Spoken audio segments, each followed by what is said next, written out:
we're making progress there. We're in the middle of a hearing where I think we're having an impact here. I think we're lots of areas we're having an impact simply by getting the facts to the American people and then proposing legislation and using the power of the purse to limit what these agencies can do to the American people that they're supposed to actually serve. And welcome back to The Narrative. Aaron Baer, David Mahan, once again flying without our buddy Mike Andrews. I got to say, for those of you who have seen some stuff coming out of CCV, we've got a pretty big conference, first ever conference we're going to be doing this fall. Not quite ready to announce all that's going on with it, but Mike Andrews is actually going to be out of town next week as well, and is doing some pretty big work on that conference for us right now. Is it really about that though, Aaron, or is it that he just doesn't love us? He just doesn't care about I think our audience. He does not really have a lot of respect for our listeners. I think that's what really comes across. Terrible human being. I actually feel awful saying that because Mike is busting his butt for us right now.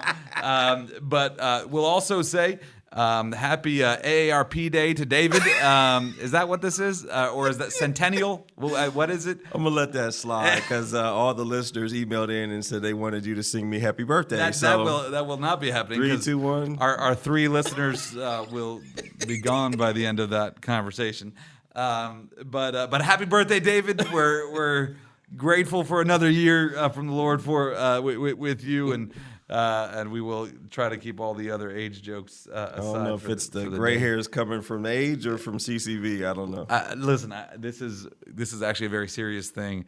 I went to the barber yesterday, and he started giving me a haircut, and he was like, "Do you want me to touch the top? I'm a little afraid to." It's kind of not much up there, and I said, "Oh." So, I'll just ask for prayers for discernment of when it's time to rock the yarmulke. For either rock the yarmulke or go full Kylo. Robert Kylo, our advancement director, who's bald. Shots fired at everybody today. And I might have to follow that path too. So anyway, we will try to get back on track. This is why we miss Mike. Is without Mike here, we can't really keep a focus. But let's dive into some news on the day. And a lot of this isn't exactly the conversation we're going to have later in the program with Chairman Jim Jordan on what's going on with the Department of Justice and all the investigations that he's leading right now, that Congressman Jordan's leading. That's a lot of pressing news. But there's some other things going on that I think are bigger cultural issues we wanted to dive into. And one in particular was this story in USA Today by Bob Nightingale, a sports reporter, talking about how the legalization of sports gaming, legalization of sports betting, it has resulted. We saw this happening earlier in college football, especially with college athletes. But his story in particular details how Major League Baseball athletes are now starting to get death threats from people who are betting on games, gambling on games.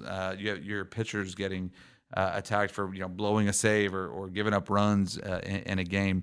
And David, again, I think there's obviously the public policy aspect to this, but there's a bigger cultural aspect of what we see going on with how sports betting is changing culture today. Yeah, it just doesn't feel good. I mean, you guys crack on me all the time for not watching a lot of sports, but that's a big part of why I don't. Like, it just doesn't feel like it's about the game anymore. And I thought in the beginning of this, it seemed like all the athletes were excited about the direction it was going. Yeah, the money that is going to bring more money to the game, all that, which certainly has happened. But now we've got police protection. Now we've got folks getting followed home and cussed out, and because they just lost them, their family's nest egg. So it's like, what is it becoming? Like, it just seems like something out of some mafioso story now that the cartels and the mafia is running sports now. Yeah, and I think, David, for me, this is maybe the best example we see today of public policy changing culture, right?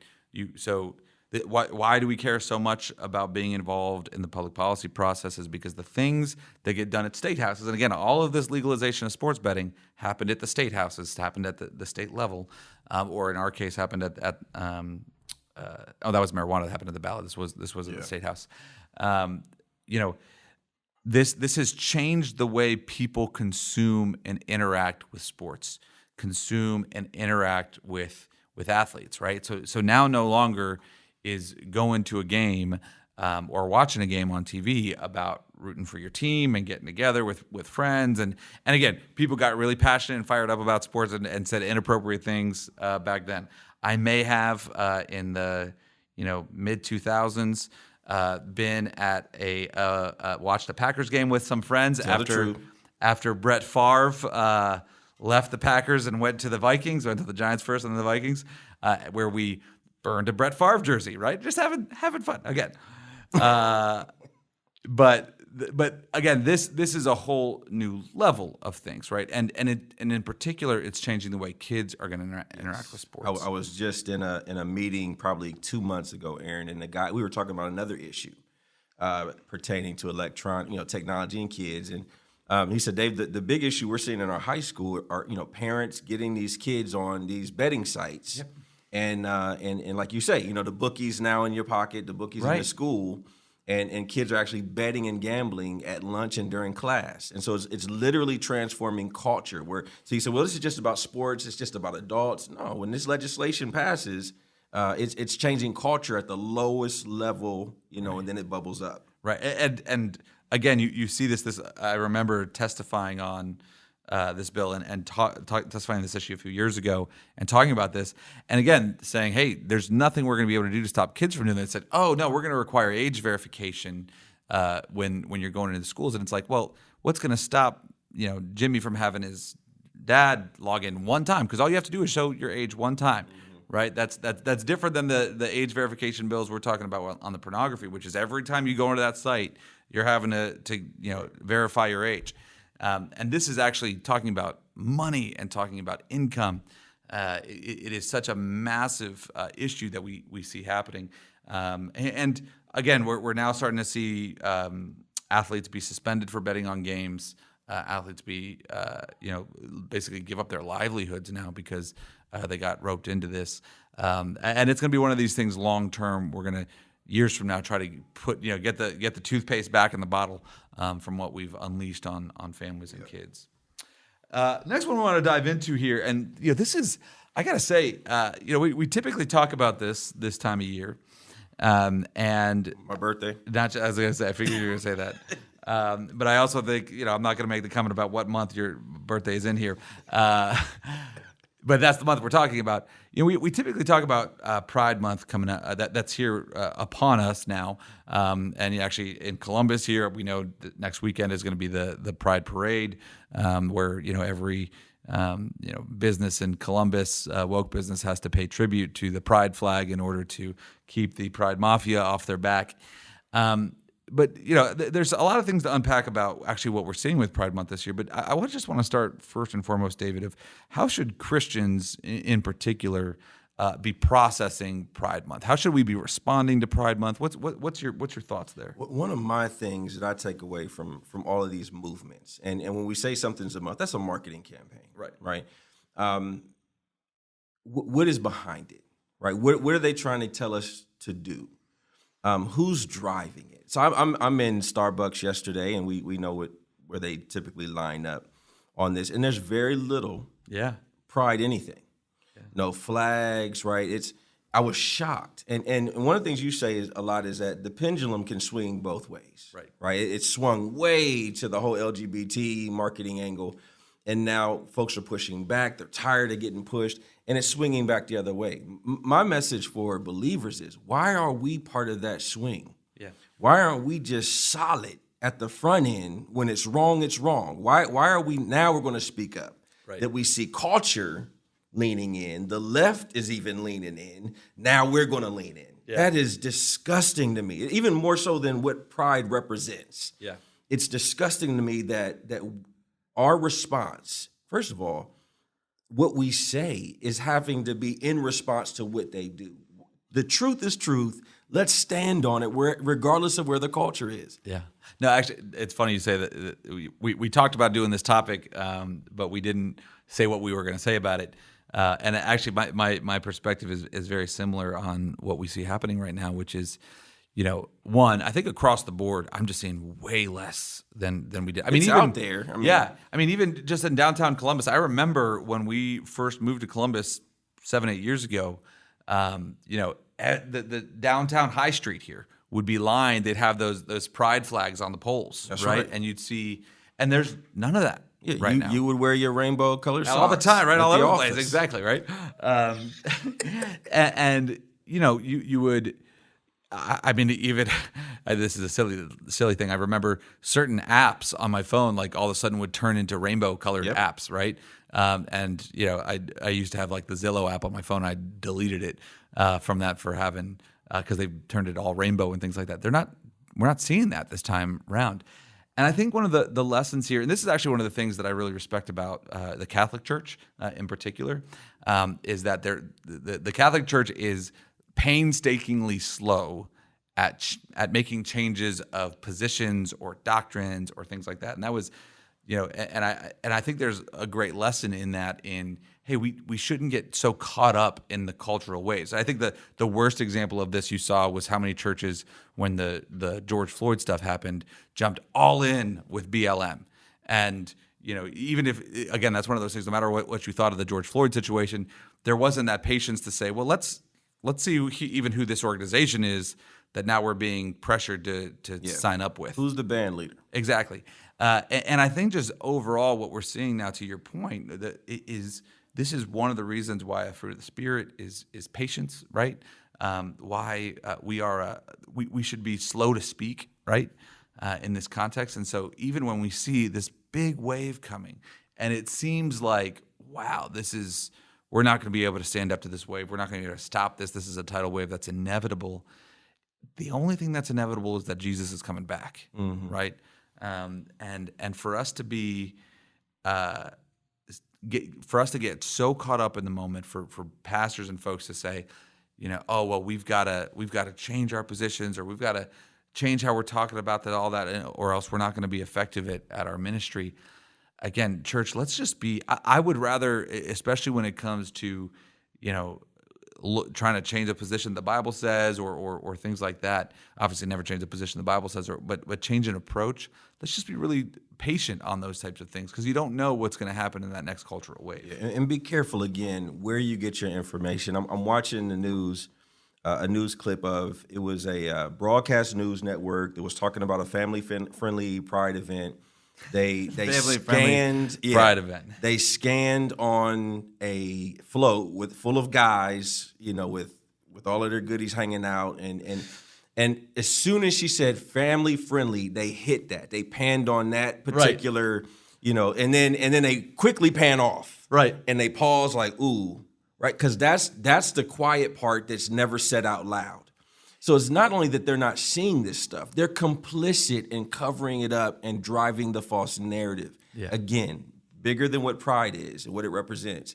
That's the real fear and threat I see. Well, and I think that media point is huge. We were actually just laughing about, there's a story in the Dispatch, and they send out an email alert about this, about how, hate is on the rise in German Village, which is, my neighborhood, one of the most sort of progressive neighborhoods in Columbus. We love the neighborhood, though. It's beautiful, sort of historic neighborhood. Buckeye Donuts is out there. Buckeye Donuts, everybody on but them knows. Exactly. German Village mission. Coffee Shop.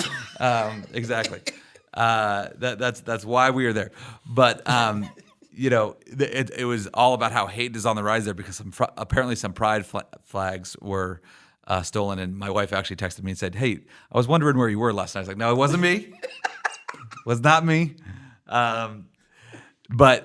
But again, one of the things that gets me is, one, not only was this front page news on the dispatch.com, and they sent out a special email alert on this and all this kind of stuff, but it talked about how Columbus City even had the police investigating this. And I think I might have told you this story. My car was actually stolen in German Village. 2 people were shot in the last 3 weeks. Exactly. And when my car was stolen, there was not a police they literally never asked. Like in this story, they're talking about how they were getting people's Ring cameras, videos, and things like that. I had a Ring camera on my house, and no cop ever came and asked us for the video of it. Nobody asked the neighbors for the videos of it.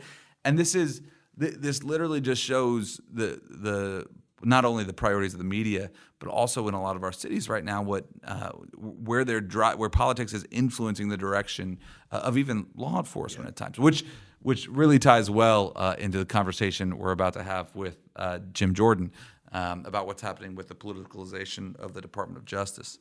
And I want to turn to that here real quickly. We are so excited about this conversation. This is about a 15-minute conversation we had with Congressman Jim Jordan because he popped out of. We were talking with his team saying, "Hey, we want to have Congressman Jordan on to talk to Ohioans, to talk to the nation about what is actually happening with the Department of Justice, with this Alvin Bragg situation in New York." And grateful for him taking the time. He literally came out of committee to talk to us on this topic because that's how important this is. And we pack more into 15 minutes, I feel like, than in most conversations we'll have.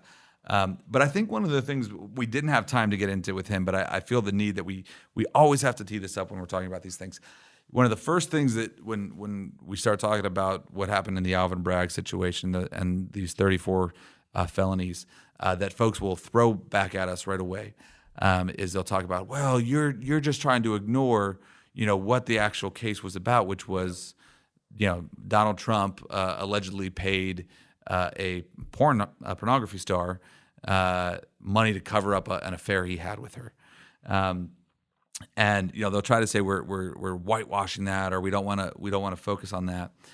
And I think there's a few things that I look at that, David, is first and foremost, for 10 years now, right? We have nearly 10 years.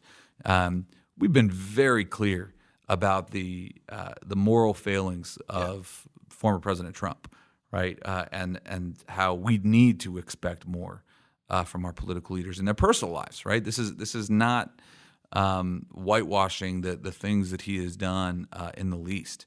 At the same time, what we're looking at is very serious issues that are happening in our country today that are being inflicted upon us by the left and are costing children lives, are costing children their fertility, are costing adults their livelihoods, and bringing dangerous drugs into the country. And I don't see how it is loving our neighbor, my neighbor, for refusing to consider voting for a candidate because I don't like their personal life when the other person is inflicting serious damage on the nation. David, I don't know how you process these things. But. Yeah, I mean, I think everybody on here knows that I'm not a huge fan of the character of Trump. One, I don't know the man. Right. But politics is about policy. Right. And folks knew some of his indiscretions before they elected him before. Yep. They elected him, we elected him, and then all of a sudden we see these policies come out from that administration that are pretty outstanding. Yeah. Boards, the border was tightened up. We don't see all this crazy stuff happening internationally. And I think when you say, it's not really about Stormy Daniels, that they want it to be about Stormy Daniels, right? They absolutely want it to be about Stormy Daniels and not what's happening to the fabric of our nation, to the fabric of our country, and how institutions need to be strong to keep this experiment going well. And that's what's being torn down. And I love how Jordan hit that so eloquently in 15 minutes, really. Well, and this is my thing, and this is why we're having this conversation with Congressman Jordan, which is, again, let's talk really crassly and bluntly about what's happening here, right? What is more impactful for Ohioans, right? People that are living their lives in their communities. Is it a multi-billionaire and his personal life, right? Or what we're seeing with a Department of Justice and a justice system that is targeting political opponents? That's the conversation. That aspect right there, that is one of the fundamental differences that has made America different than the vast majority of nations out there, right? Historically, is that we have a blind justice system, right? Or we aspire to have that, right? We're not going to act like our justice system has always been perfect. We can go throughout history and find cases where that's not been true. But on the whole, we have fought to have a justice system that is blind. And when you see the things that are happening here in the country now that Congressman Jordan is highlighting, that is at risk. And if we start falling down this hole of whoever's in power is leveraging the strings of government to go after, to silence the speech and actually try to imprison political opposition, that's one of the, again, we talk, you hear the left all the time talk about threats to democracy, all that kind of thing. That is actually a threat to the very fiber of what our nation is. Don't you see as part of the threat the level of cynicism that all of this is causing? Right. Yeah. Because you could legitimately say, okay, well, the FBI in the 60s and the 50s was weaponized on the other side. Right. Right, against people that didn't necessarily agree with where they were. But I think until the people of America start seeing both sides line up together and say, wait a minute, this is wrong. Right. Listen, I don't, the other side is wrong as 2 left feet. I disagree, but we can't weaponize these institutions. Until both of those sides come together, the cynicism is so bad, I don't know if that's really going to help it. And I do just want to point out, right, like, especially on the narrative, we genuinely try to not get into the day-to-day CNN, Fox News back and forth between the two sides, right?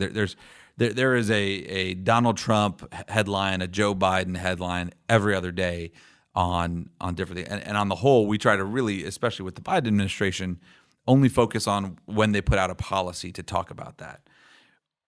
This one's different, right? I think that's one of the things that I hope really comes across in this conversation we just had with Congressman Jordan, is that there's a lot of back and forth that happens in campaigns, a lot of accusations, a lot of things, and the problem is the media covers all of them like this is the biggest thing ever, right? They have to get you to click on the story to pay their advertisers. I mean, that's what's happening.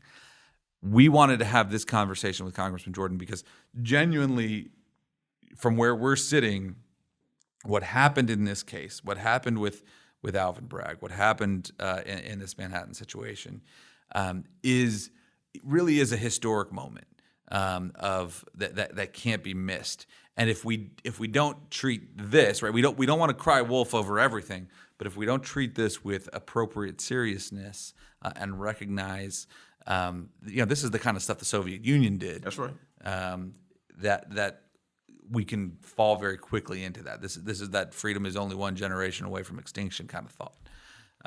So we're excited about this conversation. Again, it's a really quick conversation. We had about a 15-minute conversation with Congressman Jordan because he literally popped out of committee just to talk with you guys, talk to the narrative audience because he wanted to take the time with us. So we're grateful for him. Continue to pray for Congressman Jordan and enjoy our conversation. Hey, narrative listeners. Christians in the marketplace today face more unique and challenging threats than ever before. Businesses are following woke capitalism, chambers of commerce are beholden to social justice, and secular activists are chipping away Christians' First Amendment rights. As Ohio's only Christian chamber of commerce, the Christian Business Partnership stands in the gap to advocate for, to educate, and to celebrate Christian business owners.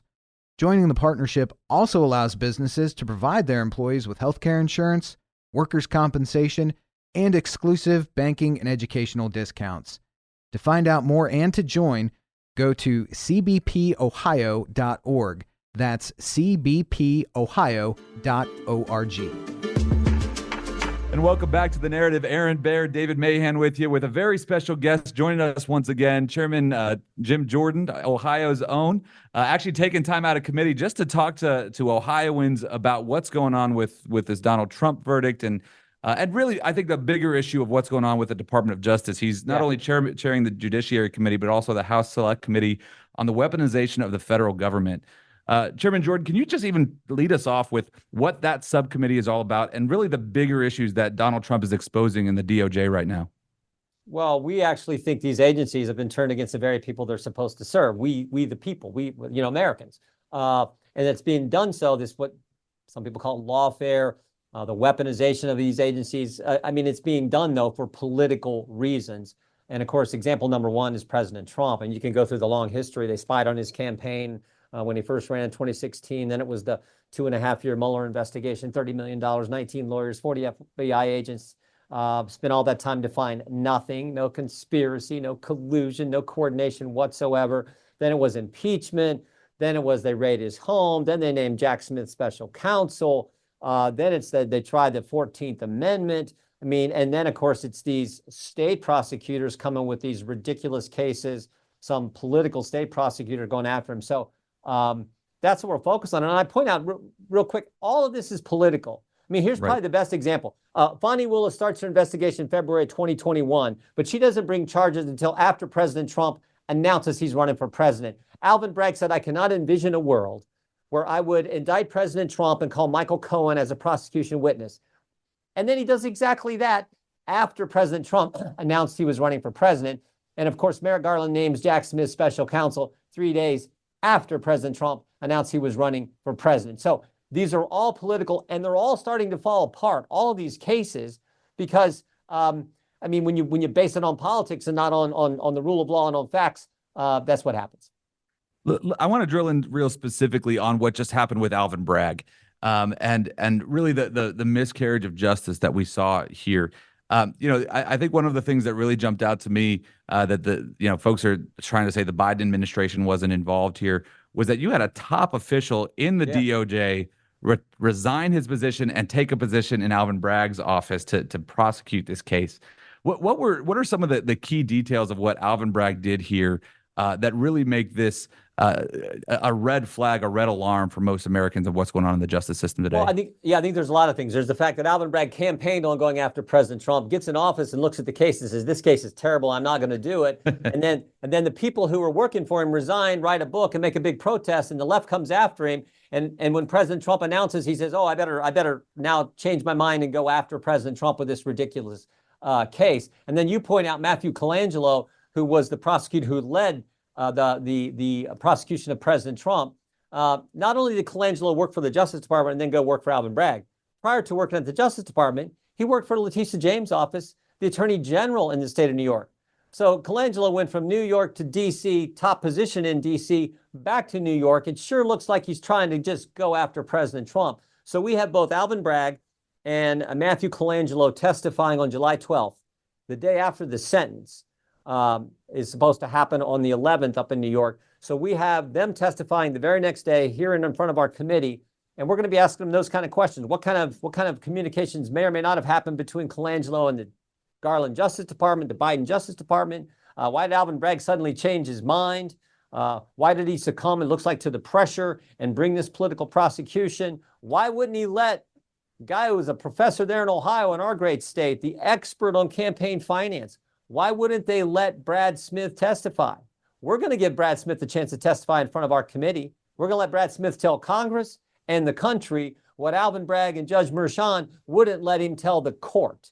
So, this thing is as political as it gets, and it's why we're calling in Mr. Bragg and Mr. Colangelo, and we've secured their testimony for July 12th. Well, Chairman, it seems like this lawfare has gone all the way up to AG Garland, right? And so is it executive privilege that they say is the reason for not being able to, show everybody the transcripts or the recordings itself, or is he in contempt of Congress? Like what? Well, great question, Dave. They're asserting privilege on the audio tape of Special Counsel Robert Hur's interview with Joe Biden, and this is all related to Joe Biden mishandling classified information. We think they've waived any privilege on the audio because they gave us the transcript and they gave us the report and they gave us all the other evidence, but they said, oh, you can't have the audio tape. Well, no, that's not how it works.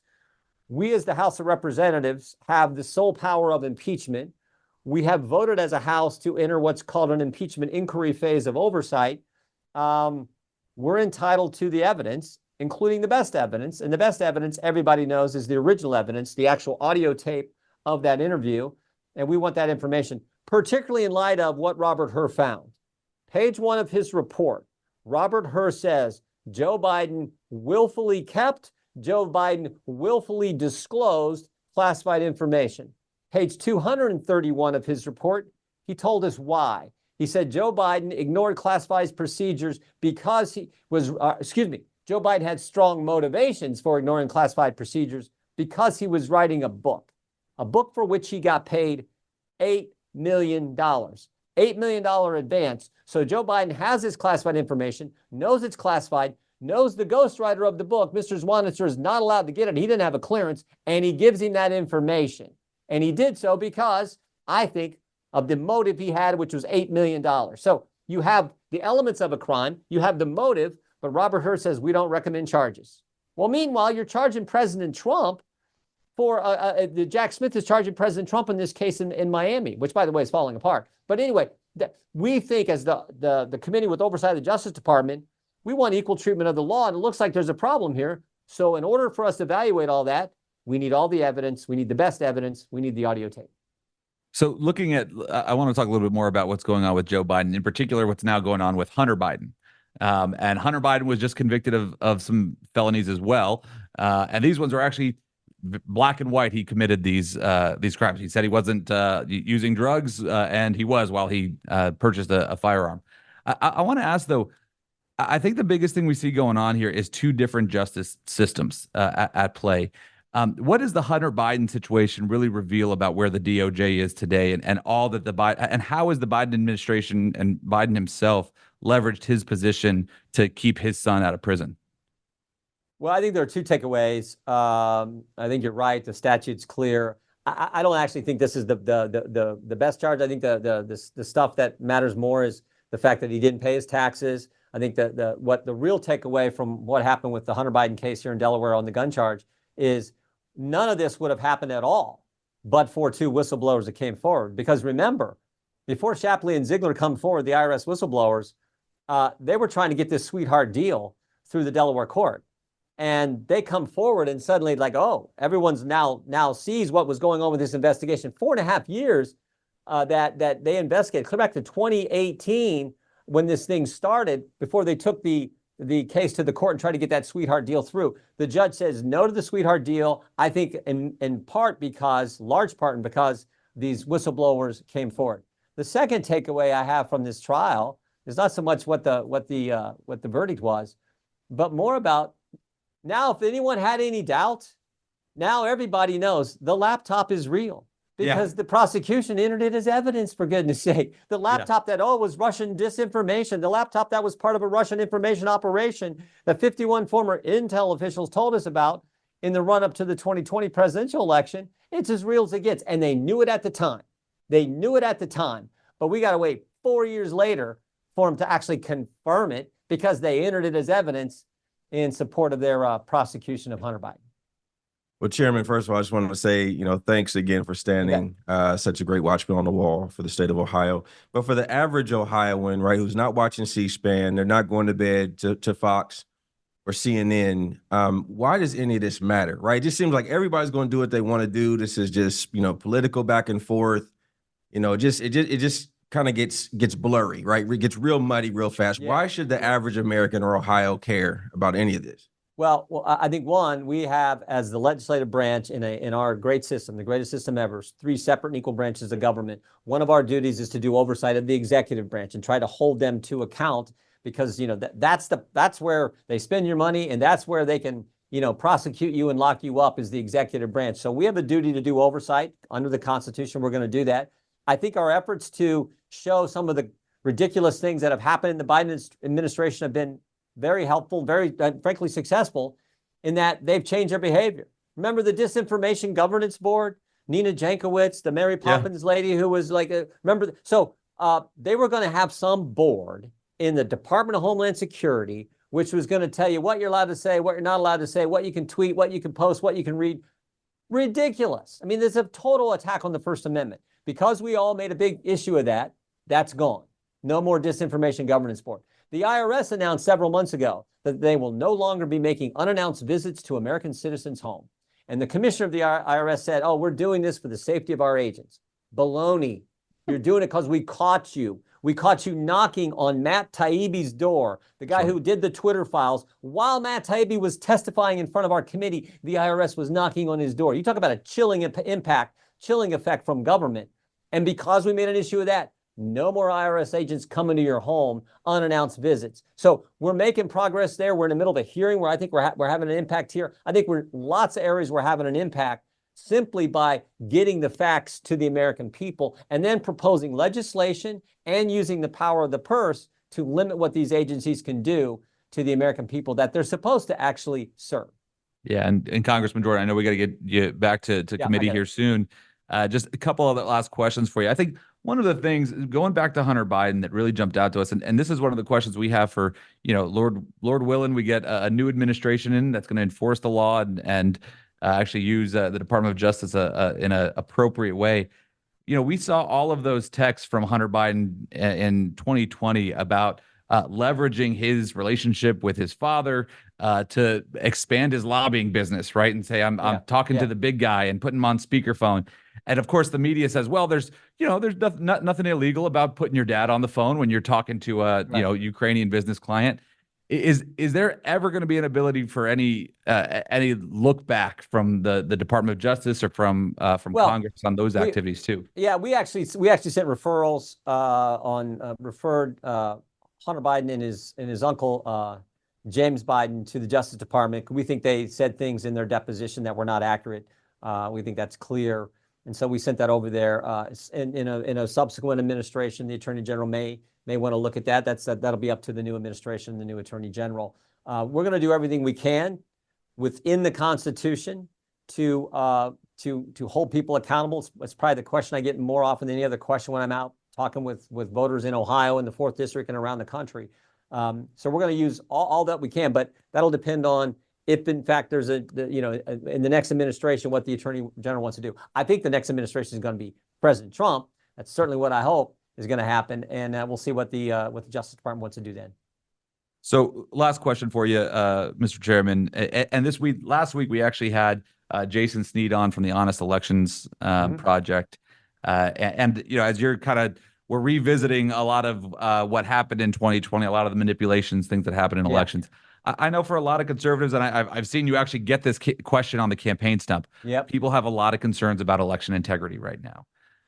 Why should conservatives, why should Christians in particular, go out to vote in this election if they're feeling afraid about the security of our elections? How do you answer that question? No, you want to be a good citizen. I mean, the good Lord wants us to be engaged, and it's important you vote. Our election system in Ohio is good. States that, the presidential election now is really about 7 states: Georgia, North Carolina, Pennsylvania, Michigan, Wisconsin, Nevada, Arizona. And that's where the real focus is, I think, on the presidential side. Of course, we got a huge United States Senate race in our state, some big congressional races, the State House, and all those are important. But we got to get out and support Bernie Moreno and help him in our state. I think he's a great candidate. But I feel good about Georgia's changed their election law. I feel like we're going to be on top of this. We're going to have more lawyers, more poll watchers in the key locations in those key 7 states, in Milwaukee, in Philadelphia, Pittsburgh, suburban Atlanta, in Atlanta, all over those places. So look, and our job is to do our job, and then the good Lord's in control. We'll see how it all shakes out, but we got to go do our work so that we can win this thing. That's right. Actually, one of the big things I took away from some conversations had out in Heritage Foundation a few weeks ago was, one of the best things folks can do is sign up to be a poll worker, not just a poll watcher, but sign up and be there to help administer the election. Well, Chairman Jordan, thank you so much for all you do for Ohio. We're praying for you, and we're grateful for the time. Thanks. Thank you. Take care, guys. Thank you for tuning in to this episode of The Narrative, presented by CCV and produced by Wessler Media. If you found today's episode insightful, leave us a review or rating and subscribe anywhere you get your podcasts. We're your hosts, Mike Andrews, Aaron Baer, and David Mahan, and we'll see you next time on The Narrative.